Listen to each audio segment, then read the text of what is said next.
Bonjour et bienvenue à l'émission Chrétien comme Christ. On se retrouve à nouveau sur le plateau avec Christine, Nathanaël Bonjour. et moi-même. Et nous allons parler encore de la parole de Dieu, les différentes images utilisées dans la Bible pour qualifier la parole de Dieu. Aujourd'hui, on va commencer par la semence. La parole de Dieu est comparée à une semence. Alors Christine, je me tourne vers toi. Mais oui, parce que Pierre, l'apôtre Pierre nous en parle dans sa première épître, au premier chapitre, versets 23 à 25. Il dit, en effet, vous êtes nés de nouveau, non pas d'une semence corruptible, mais d'une semence incorruptible, grâce à la parole vivante et permanente de Dieu. Car toute créature est comme l'herbe et toute sa gloire comme la fleur des champs. L'herbe sèche, la fleur tombe, mais la parole du Seigneur subsiste éternellement. Cette parole est justement celle qui vous a été annoncée par l'Évangile. Et ici, il dit, mais la parole de Dieu, c'est une semence, mais une semence incorruptible, une semence qui ne pourrit pas, une semence qui ne change pas et qui va produire la vie en nous. Et je lisais aussi dans une autre traduction qui disait que donc justement cette semence, comme tu disais, elle pourrit pas et elle ne sera jamais détruite. Hein, Jamais. Donc quelque chose, c'est bon à savoir que la parole que nous recevons dans notre cœur ne sera jamais détruite, elle ne pourrira jamais. Et en plus, il dit qu'elle continuera à grandir en nous pour toujours.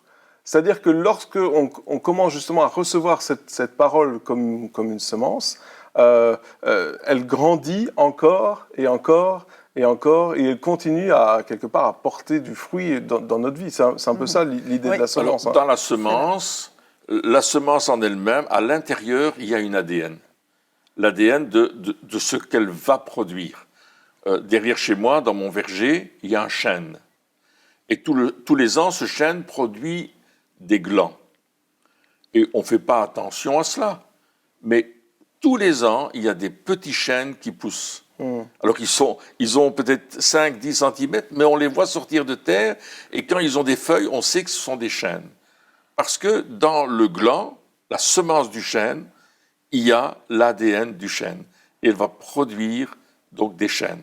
De la même façon, dans la semence qui est la parole de Dieu, il y a toute la pensée de Dieu, il y a tout ce que Dieu est. L'ADN de Dieu est dans cette semence, dans la semence qui est la parole.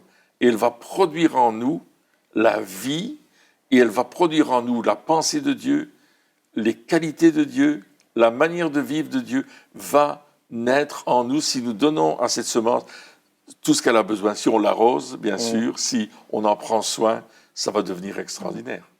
Et il y a une chose importante aussi, c'est le terrain dans lequel tombe la semence.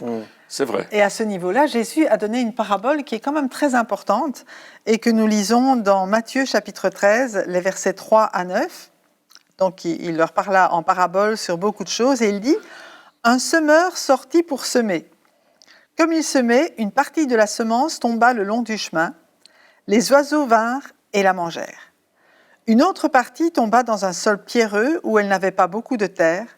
Elle leva aussitôt parce qu'elle ne trouva pas un terrain profond, mais quand le soleil parut, elle fut brûlée et sécha, faute de racines. Une autre partie tomba parmi les ronces. Les ronces poussèrent et l'étouffèrent. Une autre partie tomba dans la bonne terre. Elle donna du fruit avec un rapport de 100, 60 ou 30 pour 1, que celui qui a des oreilles pour entendre, entende. Et Jésus va donner l'explication de cette parabole qu'on peut comprendre, je vais dire, dans le naturel. Mais à partir du verset 18, il dit « Vous donc, écoutez ce que signifie la parabole du semeur. Lorsqu'un homme entend la parole du royaume et ne la comprend pas, le mauvais vient et enlève ce qui a été semé dans son cœur. Cet homme est celui qui a reçu la semence le long du chemin. » Et quand on lit et ne la comprend pas, ça peut être aussi et ne la reçoit pas et ne la prend pas au sérieux pour lui. Au verset 20, celui qui a reçu la semence dans un sol pierreux, c'est celui qui entend la parole et l'accepte aussitôt avec joie. Mais il n'a pas de racine en lui-même, il est l'homme d'un moment, et dès que surviennent les difficultés ou la persécution à cause de la parole, il trébuche. Celui qui a reçu la semence parmi les ronces, c'est celui qui entend la parole, Mais les préoccupations de ce monde et l'attrait trompeur des richesses étouffent cette parole et la rendent infructueuse. Celui qui a reçu la semence dans la bonne terre, c'est celui qui entend la parole et la comprend. Il porte du fruit avec un rapport de 100, 60 ou 30 pour 1.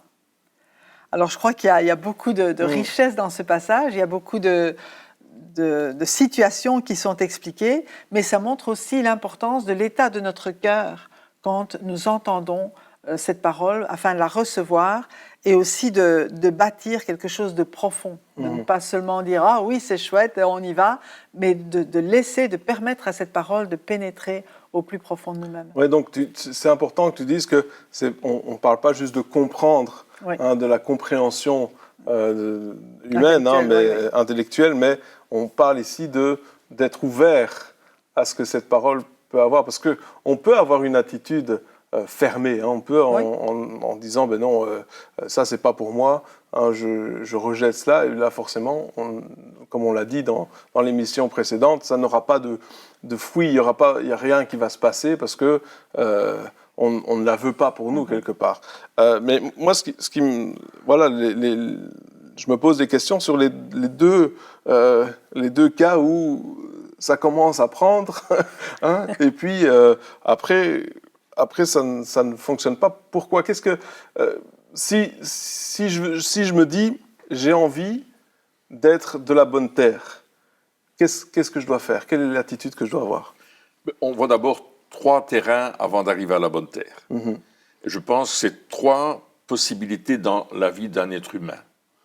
Au début, on dit le chemin, c'est la vie de tous les jours, c'est les difficultés de la vie, c'est la dureté de la vie parfois, où des gens vivent des deuils inexpliqués ou inattendus, vivent des situations difficiles au niveau du couple, de la famille, des finances, du travail, du chômage, de tous les problèmes, de la guerre par exemple, ou de toutes sortes de persécutions. Et on a beau dire mais Dieu t'aime, et puis pour eux ça ne veut rien dire. Il dit non, si Dieu existait, ces choses-là n'arriveraient pas, et puis non, je ne veux pas entendre ça. Jusque-là, ils sont fermés, totalement, ils sont cadenassés. Mais ça, c'est aussi une attitude qu'on peut avoir lorsqu'on est chrétien. Parce que c'est-à-dire, je dis, la première, souvent on utilise ce passage pour l'évangélisation, ce qui est juste. Mais moi, je pense que ce passage, il est aussi vrai lorsque on a déjà accepté Jésus dans notre cœur.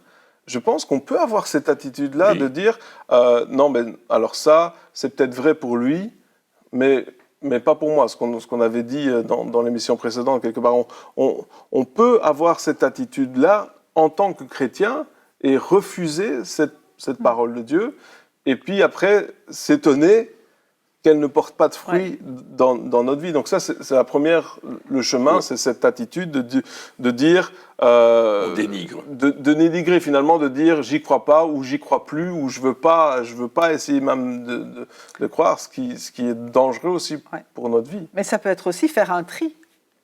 Ah, ça je veux bien croire, mais ça je ne crois plus.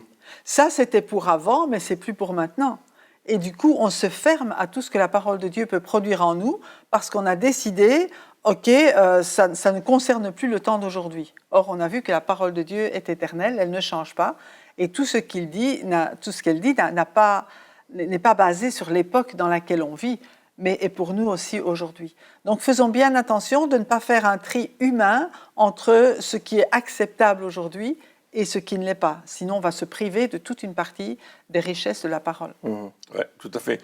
Et la raison pour laquelle, à un certain moment, on n'accepte pas, même dans un monde chrétien, la parole de Dieu, cette semence qui est mise dans notre cœur, c'est peut-être à travers nos difficultés ou nos expériences ou nos blessures qui font que je ne peux pas accepter ces choses, je ne peux pas le mettre en pratique. C'est ça, en fait. Le chemin dur, c'est je ne mets pas en pratique.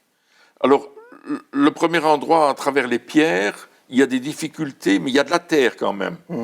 Et la semence peut trouver déjà un endroit où elle va entrer dans la terre et commencer à porter du fruit. Mais malheureusement, il n'y a pas assez de terre. C'est-à-dire que je n'ai pas creusé suffisamment dans ma vie pour enlever les choses qui n'étaient pas nécessaires et pour arriver au bon fondement, à la bonne fondation. Et on a parlé de ça dans les émissions précédentes, qu'il fallait une fondation solide. Ouais. L'homme qui a bâti la maison sur le sable, il l'a bâti, oui. Mais quand la tempête est arrivée, elle est tombée. L'homme qui a bâti la maison sur le roc, il a creusé. Luc nous dit ça, il a creusé jusqu'au moment où il a trouvé le roc. Et là, wow, c'était du solide. La tempête est venue aussi, mais la maison a tenu. Et on voit que de la même manière, on va mettre cette semence-là dans notre cœur, mais on est superficiel. C'est-à-dire qu'on y croit pour un instant. C'est un peu basé sur les émotions. Alors, exactement. C'est ça, parce que c'est vrai qu'aujourd'hui, il y a des beaux parleurs. Hein. On a, des fois, on peut avoir l'impression, lorsqu'on entend une prédication, d'être devant un vendeur qui veut nous vendre un produit et qui va nous dire, écoute, si tu fais ça, alors là, toute ta vie, tu vas avoir un nouveau travail, etc. Et bénédiction. Et quelque part, je pense que c'est un petit peu ça l'attitude. Est-ce que c'est pas une attitude de la parole de Dieu me sert plutôt que je sers la parole? Je prends ce qui m'intéresse. Voilà, c'est la parole de Dieu, finalement, elle est pour mon intérêt, mon propre intérêt, pour ma bénédiction, pour mon bien-être. Et quelque part, c'est elle qui m'est soumise parce que, comme tu dis, je prends ce qui m'arrange. Hein, c'est-à-dire que si la parole de Dieu, elle dit « tu seras béni si tu fais ça », je retiens « je vais être béni ». Et pas si tu fais ça. C'est un peu ça. Est-ce que c'est cette attitude-là? Oui, c'est même, absolument, c'est tout à fait cette attitude où je vais me servir de la parole pour moi-même, pour mes bénéfices, pour mon avancement, surtout quand on parle de finances. Hein. J'entends les gens dire « Alléluia, les finances, vous allez être riche, vous allez être millionnaire, vous allez vivre quelque chose, proclamez-le, allez-y. » Et en fait, c'est tellement superficiel que quand tu sors de là, oui, tu as cette idée en tête, mais quelques jours plus tard, quelques moments plus tard, c'est plus du tout d'actualité. Hein. Surtout quand on arrive dans le deuxième terrain, où là, ça pousse, mais il y a les difficultés de la vie qui viennent et qui couvrent cette semence, qui l'empêchent d'avoir la lumière, qui l'empêchent d'avoir de l'eau, qui l'empêchent d'avoir tout ce qui est nécessaire pour la croissance. On parle des ronces, alors c'est ça? Des ronces, des épines, qui viennent et qui couvrent la plante qui est en train de pousser et qui l'isolent. C'est-à-dire que les difficultés de tous les jours nous isolent de Dieu.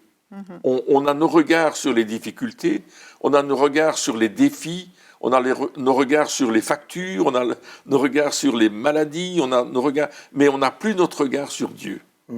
Et on devient très vulnérable. Parce que l'ennemi va tout faire pour nous empêcher d'avoir ce contact avec Dieu. Même ce contact avec l'église locale, avec les frères et sœurs, qui pourraient nous encourager. Mais il y a tellement de difficultés qu'on dit non, moi j'ai pas le temps d'aller à l'église, j'ai pas le temps d'écouter un message, j'ai pas le temps de lire ma Bible. Finalement, là ici, on parle plutôt de nos priorités. C'est un petit peu de dire voilà, comme on parlait de nourriture dans l'émission précédente, de l'eau qu'on a besoin régulièrement. Ça veut dire aussi que cette parole de Dieu doit être une priorité dans notre vie. C'est ça. Elle doit nous permettre, je vais dire, d'enlever ou justement de. Si elle doit être une priorité, c'est que les autres priorités doivent s'effacer. D'accord. Ben oui, parce qu'il ne peut pas y avoir deux choses au même endroit, à la première place. Hein. C'est ça. Et qu'on doit de nouveau être disponible pour ce que la parole dit vraiment. Et si je reviens quand même un peu sur le terrain avec des pierres, c'est que trop souvent, on choisit aussi ce qu'on veut croire. Et on choisit, OK, il y a beaucoup de promesses dans la parole de Dieu, hein, que ce soit financier ou autre. Et puis, on oublie les autres promesses, parce que dans les promesses de Jésus, il y avait les persécutions. Mais celle-là, non, ça, c'est pas pour nous, c'est pour les Alors, autres. Alors, ça veut dire que quelque part, on crée notre propre on est sélectif. Religion. On crée notre vérité, quelque Exactement. part. Hein. Et si on s'éloigne de ça, maintenant, il faut faire très attention aussi au niveau de la prédication, de ne pas être uniquement dans les bénédictions et de savoir, OK, mais dans la vie chrétienne, il y a aussi les difficultés, mais dans chaque difficulté, on voit la main de Dieu qui est à l'œuvre. L'apôtre Jacques disait, regardez comme un sujet de joie parfaite les diverses épreuves Ouais. auxquelles vous êtes exposés. Parce que si on parle des finances, dans la parole de Dieu, c'est clairement dit que lorsqu'on met Dieu en premier, Oui. toutes ces choses nous seront données. Finalement, les finances ce n'est pas quelque chose, ce n'est pas un but en soi. On ne recherche pas une bénédiction financière. Elle vient. C'est une conséquence. C'est une de notre conséquence consécration. lorsqu'on met Dieu en premier dans notre vie, Ouais. tout simplement. Donc, c'est aussi remettre un peu des fois, il faut remettre les pendules à l'heure en disant, OK, des fois, j'ai l'impression, alors, c'est pas tout le monde, mais d'entendre des 10 heures de bonne aventure chrétien. Enfin, si on met les termes, c'est wow, calme-toi. On va avoir l'équilibre de la parole de Dieu. Et comme on disait, donc je ne veux pas juste être sélectif et choisir ce que j'ai envie d'entendre, mais je vais prendre tout ce que la parole de Dieu me dit. Et puis ensuite, pour éviter les ronces dans ma vie, lorsque cette semence est mise en moi, je vais décider aussi de faire de la parole de Dieu une priorité. Ouais. Et puis, tu disais tout à l'heure, avec les difficultés de la vie, c'est-à-dire les épreuves, on est vite, c'est vrai, on est vite étouffé. Et on vit aussi dans un monde où c'est comme une course effrénée. Il y a toujours des activités qui nous sont proposées. Il peut y avoir, dans certains travails, beaucoup de stress. Et finalement, on met toutes ces choses-là viennent avant la parole de Dieu. Et même, on dit avant la parole de Dieu, mais souvent, ça vient aussi avant notre famille, avant les choses qui sont vraiment importantes. On commence à se dire, c'est la course à la réussite, c'est la course à toutes ces choses-là, à la gloire éphémère, bien sûr, c'est la course, voilà, à ce qu'on puisse nous connaître. Et finalement, les choses qui sont vraiment importantes, on les met de côté, on les prend à peine. Et si on veut donner un exemple, on prend, vous savez, ces merveilleux calendriers qui sont là avec les versets bibliques, et puis on lit un verset, et puis allez, c'est bon, j'ai lu ma parole pour aujourd'hui, mais c'est comme si on avait une miette par jour. Je veux dire, on va pas tenir longtemps, on va pas y arriver. Oui, c'est pour ça que si on veut être une bonne terre, si on veut être cette terre qui va produire du fruit, il y a deux choses qu'on doit observer, c'est nos droits et nos devoirs.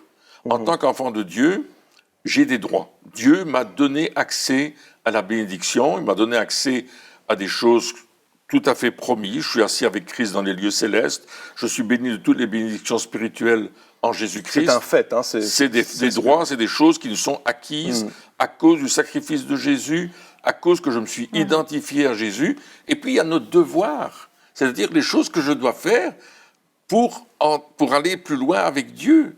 Il y a des choses que Dieu me demande de faire, de mettre en ordre dans ma vie, d'accepter de faire chaque jour. C'est nos responsabilités. Nos responsabilités en tant qu'enfant de Dieu, en tant que chrétien vivant sur cette terre et en étant attaché en même temps au ciel.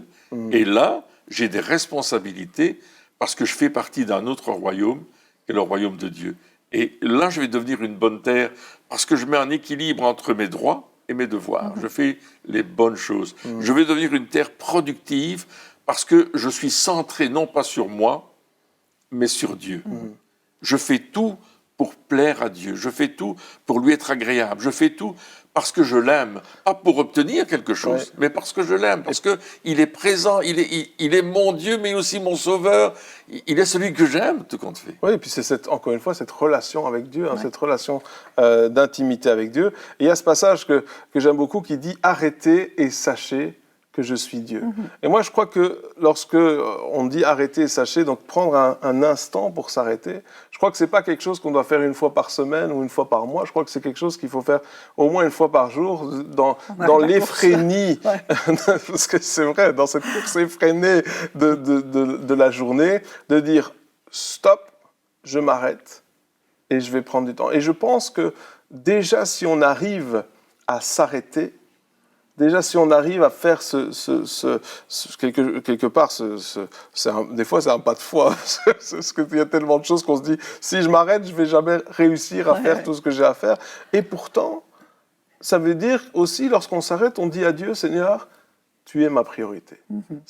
Ta parole est ma priorité. Et je crois que parce que je t'ai mis en premier dans ma journée, eh bien, tu vas m'aider à faire tu vas m'aider à accomplir cette C'est vrai. journée qui vrai. est peut-être un peu Je folle. pense que c'est Luther qui disait, ce réformateur, qui disait quand je sais que ma journée va être très chargée, alors je me lève beaucoup plus tôt pour prendre plus de temps avec Dieu. C'est ça. Et c'est ça aussi, cet équilibre hein, du devoir de prendre du temps avec Dieu, de lui parler. Quelqu'un d'autre disait que il se répétait régulièrement la parole de Dieu dans son cœur. Il se répétait certains textes en fonction des situations. Et il se parlait à lui-même en disant « Ah oui, l'Éternel est mon berger, je ne manquerai de rien. Il me conduit dans de verts pâturages. » Il racontait la parole de Dieu. Quelqu'un d'autre disait que, eh bien, il s'arrêtait devant chaque décision. Il disait « Seigneur, quelle est la meilleure décision à faire ? Montre-moi, indique-moi, donne-moi un verset de la Bible qui va me conforter dans ce que je fais ou qui va m'arrêter dans ce que je fais. » Et voilà, c'est de la sagesse qu'on va attraper et on va devenir une bonne terre. Et ce qui va pousser, la semence, ce qu'elle va produire, va être agréable à Dieu. Oui, et puis ça va être énorme aussi par rapport à une semence, par rapport à ce que ça produit, hein, surtout si on parle d'un arbre, c'est quand même beaucoup plus grand. Hein, et donc, si on peut résumer un petit peu, on va dire que la première chose à faire, c'est pour être sûr d'être de la bonne terre, hein, c'est d'être ouvert à la parole de Dieu, de dire, OK, je ne vais pas être fermé en disant c'est pour les autres, c'est pas pour moi, mais je vais être ouvert. La deuxième chose à faire, c'est de creuser, ça veut dire d'être prêt à changer les choses dans notre vie. Hein. Si on veut donner un terme à ça, c'est de dire, je ne vais pas faire de compromis, je vais arrêter les compromis et je vais dire, OK, Seigneur, tu me parles à mon cœur et donc je change mon attitude. La troisième, c'est de dire, je vais remettre les priorités où la parole de Dieu, en tout cas, va avoir la priorité. C'est-à-dire qu'au lieu d'écouter tout ce qui se passe, je vais dire, Seigneur, c'est toi que je vais écouter, je ne vais pas laisser les autres choses me couvrir complètement. Et puis finalement, on arrive justement à cette bonne terre qui, elle, produit un fruit qui non seulement est durable, non seulement est grand, parce que dans les autres, il y a un fruit, mais il est tout petit, après il sèche, il meurt, et puis c'est fini, mais qui va grandir avec un... Finalement, ça va produire un fruit dans notre vie auquel on ne s'attend pas du tout. Oui. Et ça va produire un fruit dans notre vie, mais ça va produire aussi une multiplication. Pour les autres. Pour les autres. Parce que la parole de Dieu qui agit dans notre vie et puis qui change, qui transforme notre vie, mais elle va produire du fruit. Alors, les autres, ça va se voir. Hein. Non seulement c'est un fruit qui va être bon à manger pour les autres, mais en même temps un fruit qui lui-même va pouvoir se reproduire. Et il y a un passage dans le psaume 126, 5 et 6 qui dit « Ceux qui sèment avec larmes moissonneront dans la joie, celui qui marche en pleurant avec un sac de semences reviendra avec joie en portant ses gerbes. » Et un autre dans Jacques 1, 18, « Conformément à sa volonté, il nous a donné la vie par la parole de vérité, afin que nous soyons en quelque sorte les prémices de ces créatures. » Donc la parole de Dieu qui agit en nous va produire du fruit autour de nous. Et un des fruits, bien sûr, on peut penser aux fruits de l'esprit dans nos vies, mais on peut penser aux fruits aussi d'autres personnes qui vont venir au Seigneur à travers notre témoignage non seulement parlé, mais notre témoignage vécu d'une vie remplie de la parole. Et ça, je pense que c'est important. La semence, eh bien, elle est là pour donner la vie, elle est là aussi pour se reproduire. Oui, et puis si on reprend l'exemple que tu avais donné avec l'arbre, hein, l'arbre, qu'il le veuille ou non, il porte du fruit. Il porte du fruit. C'est-à-dire que quelque part, je sais que, alors c'est important de semer, etc., mais je crois que lorsque déjà on laisse cette parole agir dans notre vie, c'est quelque chose qui va se faire automatiquement quelque part. Hein, et on l'a vu dans le premier passage, c'est cette semence incorruptible qui va continuer juste pour toujours, il va continuer encore et encore et encore. Et donc, quelque part, déjà, si on adopte cette bonne attitude de la parole de Dieu, de la mise en pratique, etc., eh bien, qu'on le veuille ou non, on va porter du fruit. On va porter du fruit. Et c'est ça qui est extraordinaire. C'est que l'œuvre de Dieu au travers de nous dépend en partie de nous, mais dépend beaucoup de Dieu. Et Dieu le fait même lorsque on s'en rend pas du tout compte. Hein. Vous aussi, le nombre de témoignages où des personnes nous disent « Ah, tu sais, quand tu as fait ça, ou quand tu as dit cette phrase... » Mais j'étais pas en train de prêcher, j'étais pas sur la scène, c'était une conversation simple, mais c'était un fruit de la parole de Dieu, Oui. parce que cette parole de Dieu, finalement, elle est agissante en nous. Cette semence, elle est là, et lorsqu'on la laisse grandir dans notre vie, elle va porter du fruit automatiquement. Enfin, voilà, c'est D'elle-même. D'elle-même, on n'en a pas le contrôle. On n'a pas le contrôle, oui. Et c'est extraordinaire. Ouais. Je pense qu'il y a peut-être des auditeurs qui nous écoutent qui se disent « Ah ben moi je suis le chemin. Mhm. J'ai difficile. Alors je dis « Allez, soyez courageux, on va aller plus loin, suivez le chemin jusqu'à la bonne terre. Ouais.